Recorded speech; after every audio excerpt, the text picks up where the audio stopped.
ლუკას სახარებაში აცხოვარი მოგვითხრობს საინტერესო იგავს, რომლის მიერაც სწავლობ ჩვენ ძალიან მნიშვნელოვან რამეს. პირველი კითხვა, რომელიც ადამიანს ებადება, რატო ვიტანჯები მე აქ, ხოლო ბოროტი ადამიანები, ვთქვათ, რატომ არიან კეთილდღეობაში. შეიძლება ითქვას, რომ პასუხი დღევანდელი სახარებიდან არის გაცემული მდიდრისა და გლახაკი ლაზარეს შესახებ. თანმიმდევრობა თხრობისა ასეთია მოკლე შინაარსი.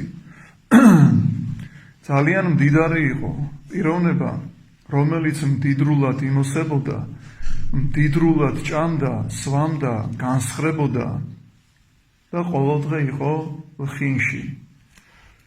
მის კარებთან დავრდომილი იწვა ლაზარე, რომელსაც იმისი ძალაც არ შესწევდა, რომ ძაღლები განედევნა, რომლებიც წყლულებს ულოკავდნენ. ამისი ძალაც კი არ ქონდა.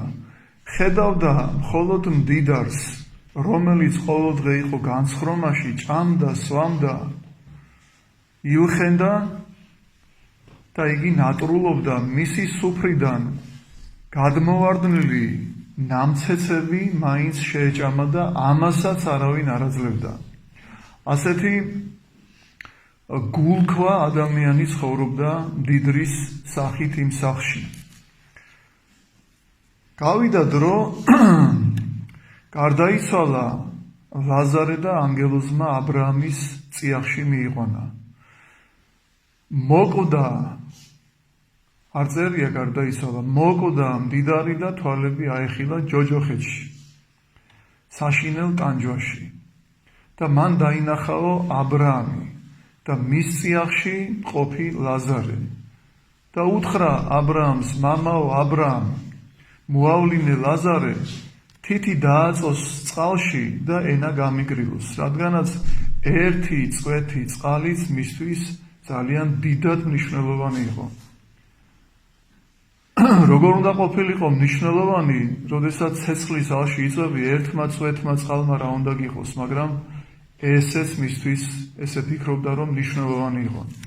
ლაზარეს არ მიმართავს, რადგანაც ფიქრობს, რომ მას ახსოვს ჩემგან მიყენებული სისასტიკე წყენა და ამიტომ შუამდგომლობისთვის მიმართავს აბრაამს. და პასუხი არის ასეთი.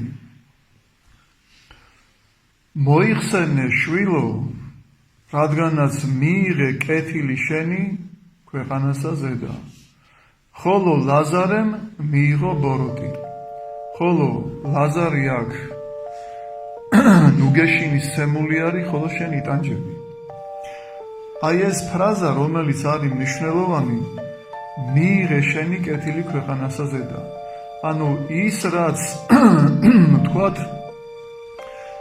სიკეთე გააკეთე ცხოვრებაში, არ არსებობს ბოროტი, რომ ბოროტი პიროვნება ერთი სიკეთე მაინც რომ არ ქონდეს გაკეთებული. და ამიტომაც საზღაურს ღებულობს აქვე. არ არსებობს კეთილი ადამიანი, რომელსაც ცოდვა არ ქონდეს ჩადენილი და ამიტომაც აქვე ამ მიწიერ ცხოვრებაში ისჯება, რომ საზღაური ანუ გამოისყიდოს თავისი ეს დანაშაული.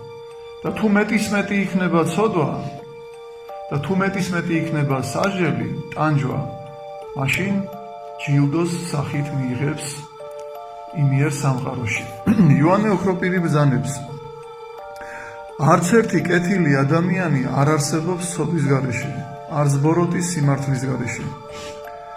საზღაური და მისაგებელი კი ერთისთვისაც არსებობს და მეორისთვისაც. თუ რომელიმე მართალი რაიმე სიავეს ჩაიდენს, ავად გახდება და დაისჯება.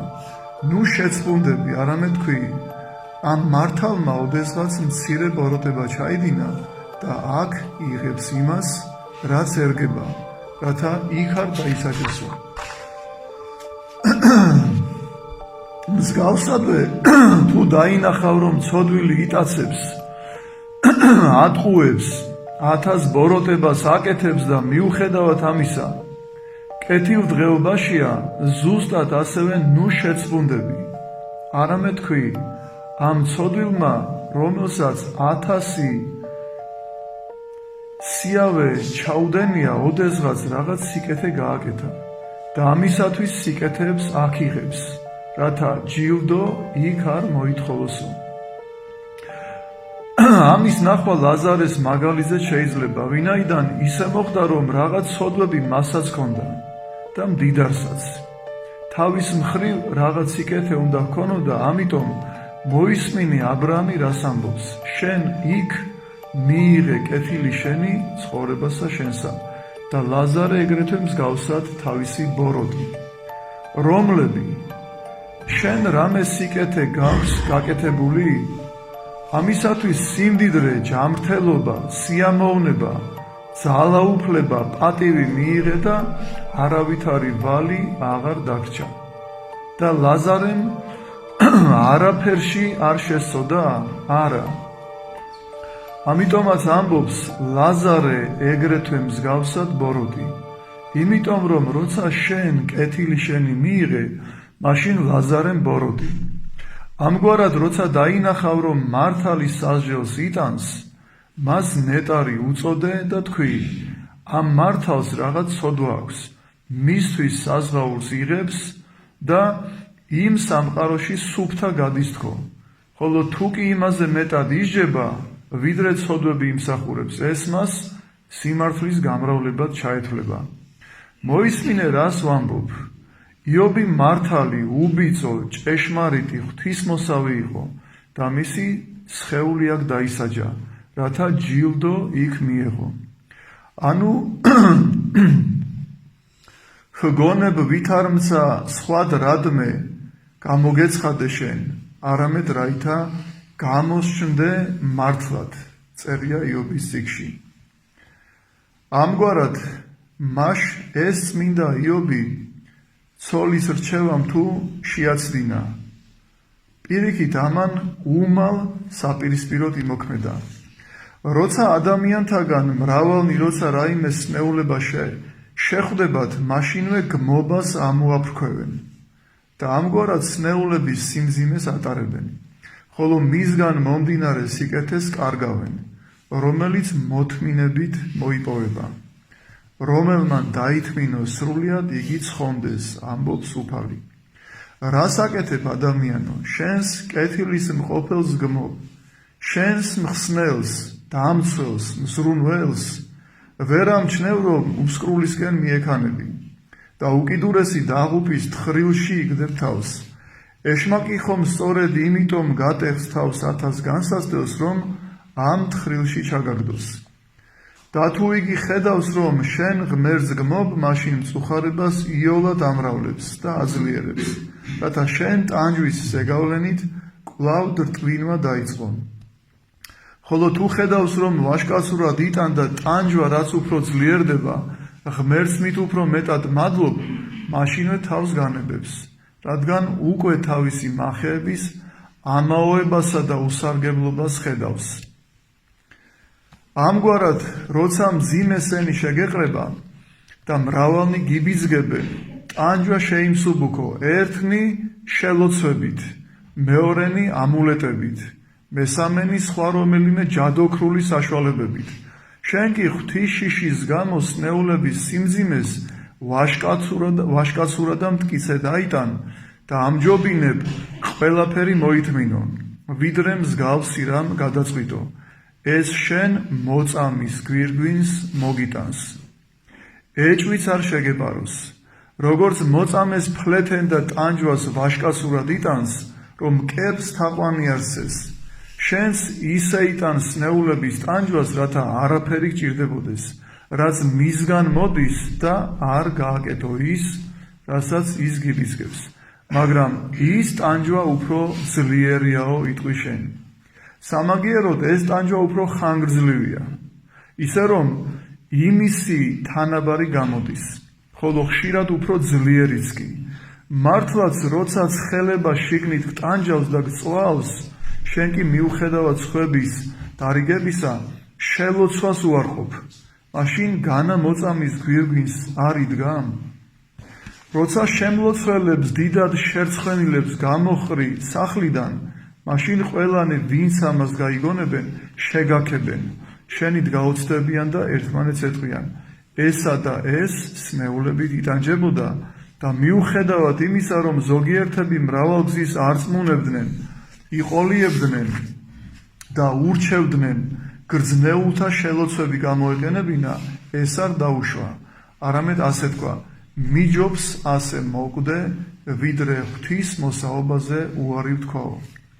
მას თუ კი ამას აქ ამდენი ქება მოყვება, მაშინ წარმოიდგინე იქ როგორ გვირგვინებს მიიღებ, როცა ანგელოზებისა და მთავარანგელოზების თანდასწრებით ქრისტე მოგიახლოვდება, ხელს ჩაკიდებს, სანახაობის შუაში გამოგიყვანს და ყველას გასაგონად იტყვის, ეს ადამიანი ოდესღაც ცხელებით იყო სნეული. არად ჩააგდო ცხელებისაგან განთავისუფლების ურიცხვი რჩეველები და ჩემი სახელისა და ჩემდამი შიშის გამო, რომ არ შეეცოდა. თავლაბ დასხმულები გაყარა ისინი, ვინც განკურნებას ამგვარად ჰპირდებოდნენ და ამჯობინა სნეულებისაგან მომკვდარიყო, ვიდრე ჩემს მსახურებაზე უარი ეთქვაო. ასევე შეიძლება ითქვას ყველა მიმართულებითაც, აი მაგალითად, ცოლი და ქმარი იტანჯება იმის გამო, რომ შვილი არ ყავს. ამის გამო დღეს მეცნიერება გვთავაზობს ჩვენ მრავალ საშუალებას იმისათვის, რომ გვეყოლოს შვილი. მაგრამ ასეთი მიზნით შვილის ყოლა არის ცოდვა. მაგალითად, ხელოვნური განაყოფიერება იქნება ეს, თუ სხვა მსგავსი რამ. თუ ამას მოიმოქმედებ, ღვთის წინაშე შესწოდავ. და რატომ შესწოდავ? იმიტომ, რომ როდესაც განაყოფიერება ხდება, უპირველეს ყოვლისა, მამაკაცის მხრიდან ხდება ცოდვით და შემდეგ ხელოვნურად განაყოფიერების შემთხვევაში კვერცხ უჯრედი, რომელიც განაყოფიერდა, სული აქვს მინიჭებული და ვთქვათ, განაყოფიერეს რამოდენიმე. დაახლოებით 1 ან 2 არავინ არ ანაყოფიერებს, არამედ 6, 10 და ასე შემდეგ და იქიდან ამოარჩევენ საუკეთესოებს. ისმის კითხვა დანარჩენები სად მიდის? შენი შვილები არიან. სად მიდის? 1 ჩაგისვეს მუცელში, მაგრამ 9 საწავიდა. ეს 1 მოკვდინება ხდება აი ამ კვერცხ უჯრედების და ისინი ყველა შენი შვილები არიან. თუმცა ჯერ მათ სხეულებრივი სიმწიფე, ანუ კონფიგურაცია არ გააჩნიათ, მაგრამ სული ხო გააჩნიათ. ამიტომ მოგეთხოვება თითოეულ აი ამ კვერცხ უჯრედზე, რომელიც შენი შვილია, პასუხი, ღმერთი მოგთხოვს პასუხს. და მეორეც ერთი ხელოვნური რაც არის, აი ხელოვნური ჩარევა ვთქვათ, აი ამ კუთხით. რა თქმა უნდა, ეს არის დანაშაული. საჭირო რომ იყოს ღმერთი მოგცევს. ხო, ღმერთი ხომ ყოვლის შემძლეა, ხომ მოგცემს ღმერთი. და თუ ადამიანები არ მიდიან ღვთის წინააღმდეგ და არ უნდათ რომ შესწოდონ, აი მაშინ, როგორც იოანე ოქროპირი ამბობს, ძალიან დიდ ჯილდოს ღებულობენ იმის გამო, რომ აქ ნუგეშინის სემულები არ არიან შვილიერების კუთხით და მათ არ ყავთ თვალების დამხუჭავი ადამიანური გადასახებიდან, მაგრამ ყველაზე დიდი მზრუნველი ყავთ ღმერთის მეშვეობით, რომელი უპატრონო დარჩენილა დაუმარხავი, არც ერთი. ან რომელი უპატრონო ყოფილა, ვთქვათ ისე, რომ საჭმელი არ ეჭამოს, იმათზეც ზრუნავს ღმერთი. თუ ფრინველებზე ზრუნავს, მაშინ იმათზეც იზრუნებს. და თუ რაიმე ბოროტებას ლაზარის მსგავსად მიიღებს, ვთქვათ, შიმშილისგან მოკვდება. რა თქმა უნდა, აქვე მიიღო თავისი ცოდვების საზღაური, დაისაჯა, მაგრამ იქ იქნება განსვენებაში. მართლაც, თუ მას შუაგულში გამოყავს ისინი, ქრისტეს ვინც დააპურა, ასვა და ჩააცვა, მაშინ გაცილებით უფრო მეტად ისინი, ვინც გადაწყვიტეს მის გამო ცხელება ეთმინათ.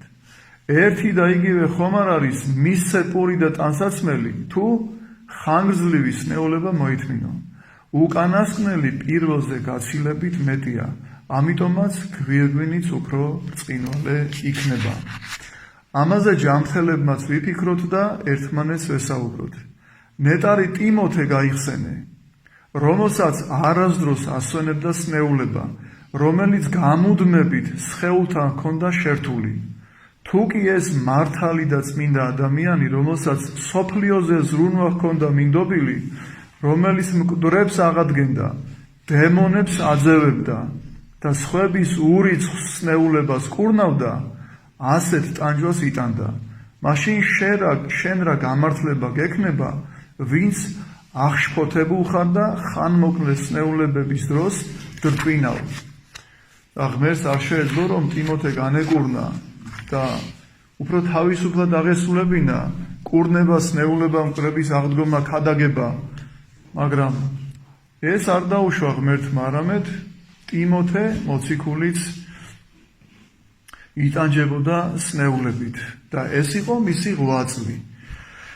ამგვარად, როცა დაინახავ, რომ მართალი სიღარიბეშია, იჩაგრება და ახლანდელ ცხოვრებას სნეულებითა და სხვა ურიცხვი უბედურებით ასრულებს, მაშინ საკუთარ თავს უთხარი.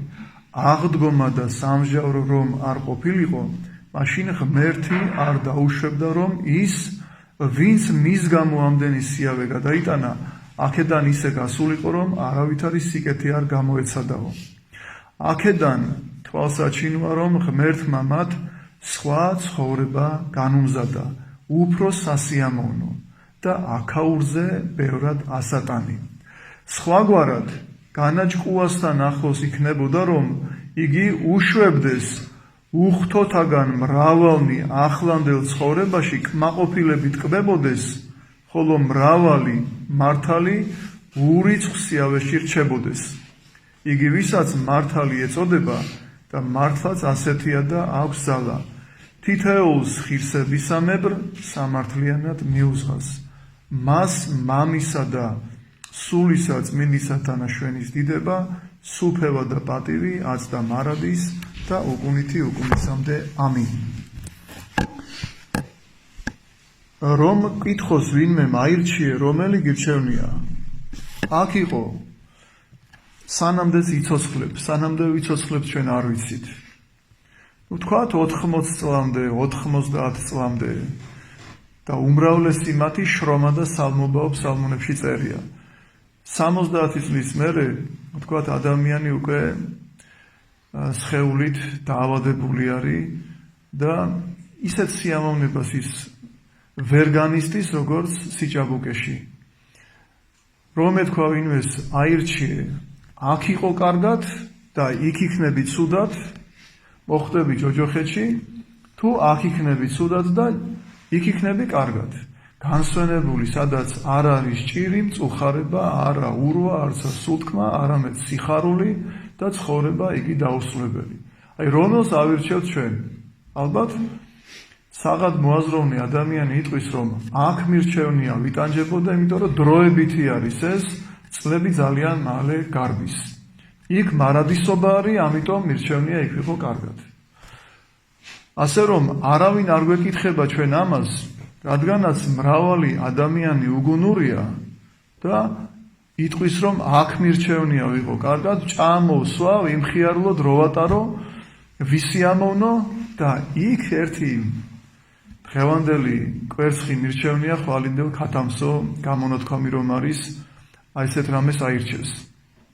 მაგრამ ღმერთი ჩვენზე მზრუნველია, ამიტომ ჩვენ ამას არ გვეკითხება და მისი განგებულებით, როგორც ჩვენთვის უმჯობესია და უკეთესია, აი ასე გვაძლევს ჩვენ. აქ მივიღებთ სნეულებას, ტანჯვას, რომ ცოდვები გამოვისყიდოთ და შემდგომში იქ მივიღოთ ჯილდო, თუ კი რაიმე კეთილი გვექნება ცხოვრებაში გაკეთებული. ღმერთმა დაგლოცვა.